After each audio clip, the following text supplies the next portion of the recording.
تجربة استثنائية للمنتخب. نعم يجوز كونها لقاء وديا بعد أن تحولت إلى حدث تاريخي للكرة الوطنية ضجت به الجماهير والظهور للمنتخب. المنتخب الوطني يطل على عشاقه. ده منتخب الأرجنتين. هذه اللمسة المحاولة والقذيفة الأرجنتيني تحديدا عند اللاعب سينيسي، دائما محاولة مواجهة. تصل هذه الكرة لمسة أمامية طولية تستعيد المنتخب الأرجنتيني تحديدا من جانب المهاجم. المنتخب الأرجنتيني وصلت في هذه الكرة، ولكن أول مرة يحاول الآن المنتخب الموريتاني المرابطون من أجل الوصول. غونزاليز رجع الكرة للخلف، لمسات ثم تقدم، مرور منها من عرضية. هذه اللمسة، هذه المحاولة الرأسية، ولكن القرار بيد ميسي وحده. أما أنا فالمونديال القادم، المونديال اللي يضع ميسي ورفقائه في خط الدفاع. راح نشاهد بهذه اللمسة عرضية رأسية، ولكن اللمسة لا زالت. الله أوهو على لمسة والمنتقطة. هل من لمسة عرضية في منطقة الجزاء؟ يا سلام على أهم والتحدي الكبير. لمسة الآن لمصلحة المنتخب الموريتاني يتقدم، وثم بعد ذلك المحاولة الأخيرة اللي تصل وبقران الوصول، ثم العرضية الخطيرة الدورة. الله يتقدم ويسجل أرضية في منطقة الجزاء على طول. تابعها للمدرب سكالوني من هذه اللمسة وهذا التقدم. مولينا مروة تقدم وعرضية ومتابعة مثالية بكل هدوء. نعم من جانب اللاعب إنزو فرنانديز. ثنائية في العاصمة القطرية الدوحة. لمسة أمامية الآن. من اللاعبين في الدوريات الأوروبية على سبيل المثال عندنا سية القوانين راح يتم تطبيقها في بعض الدوريات، لكن التصريحات تقول بأن هي ممكن حتى أن يبتعد ميسي عن الضغوط. هل ستنجح الكرة الأرجنتينية من هذه اللمسة عرضية خطيرة في منطقة الجزاء، وثم بعد ذلك المحاولة بتعدي في الكرة الأخيرة. أوهو على لقطة، على محاولة. أول تهديد خطير من جانب المنتخب الموريتاني بكرة عدت راحت على يمين مرت خطيرة. هي الأخطر، نعم هي الأخطر من جانب المنتخب الموريتاني مع هذه اللقطة، مع هذه المحاولة. هذه اللمسة الطولية عادت بهذه الوضعية كانت أرجنتينية. محاولة قذيفة، الله على لمسة، ولكن هنا حارس المرمى مامادو ديوب يتصدى لهذه اللقطة. مدرب سكالوني لمسة الآن، تمريرة، محاولة الوصول. حكم المواجهة يقول بأن هنا خطأ لمصلحة المنتخب الأرجنتيني مع الدقيقة رقم المادة أقرب. باز محاولة المنتخب الأرجنتيني بهذه الوانين ليتقدم المنتخب الأرجنتيني هذه المرة عن طريق اللاعب نيكولاس باز من يسجل هذه الضربة ومن يأتي بهذه الحطة على يسار هذه اللقطة. المرور من جانب إنزو، مروة تقدم وتطيرة. وصلت الآن محاولة الدوران، لقطة محاولة على لقطة، ولكن بعد ذلك حارس المرمى يتصدى مارتينيز لهذه اللقطة.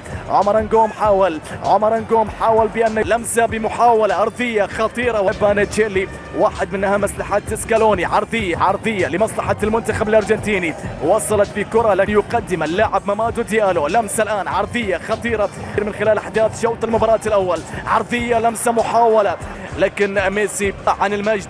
رحلة الحفاظ قبل بومبونيرا أقصى الجانب الأيسر. التقدم ثم الانتظار. لمس العاصمة القطرية الدوحة. ولا ننسى أيضا بأن الحظ في رصيده في مونديال العالم. لمسة أمامية، وصول في منطقة الفاول. دي باول مروة تقدم، لمسة ثم نظرة، تقدم من وضعية منتخب. شوف هذه الأخطاء، هذه اللمسة، هذه المحاولة، المنطلقة أولى، المحاولة ثم الوصول. على لقطة، لكن الكرة الأخيرة عدت ساما لمروة تقدم. جيجي كاساما ما قدم ليو، راح بكرة. الله ليو ميسي يصوب، ولكن الكرة الأخيرة راحت وادت بهذه الوضعية. هذه اللمسة، هذا المرور، هذه الثنائية من جانب، لكن كرة ميسي عدت. موريتانيا في تطور كبير. الله على لقطة، على هذه اللقطة بوبكري كويتا. مروة دوران من جانب اللاعب، او شوف اللقطة، ميسي مروة تقدم. ليو عاد المحاولة منتخب ليبيا، لكن هذه لمسة أمامية خطيرة، استلام، ولكن تتحدث على أن سكالوني يعني 35 مباراة. بعد هذه 35 مباراة، بعد هذه اللمسة محاولة ثم المرور. الكرة خطيرة، الله على لمسة بعيد. هذه اللمسة مروة تقدم، لمسة عرضية، ولكن بيطون كويتا بعيدة.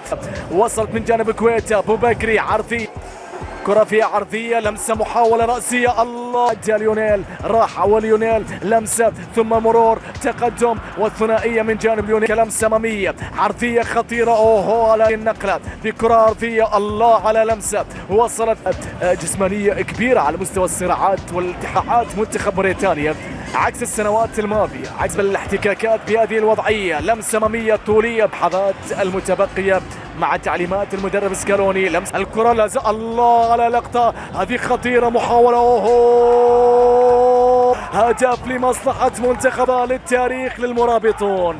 هذه لحظة للتاريخ للمرابطون، وبعد الهدف الأول وبعد العرضية وبعد المتابعة، وبالتالي هدف أول يسجل منتخب الأرجنتيني من هذه اللقطة ومن هذه المحاولة ومن هذه الكرة. هنا ليفورت يتقدم اللقطة ومن هذه المحاولة ومن هذه الكرة. هنا ليفورت يتقدم ويسجل الهدف الأول. المدافع الأيمن يستغل المساحة وتحدث قبل هذه المواجهة بأن المنتخب الموريتاني راح ينافس المنتخب الأرجنتيني في هذه المواجهة، وبالتالي بأن المنتخب الموريتاني راح ينافس المنتخب الأرجنتيني في هذه المواجهة، وبالتالي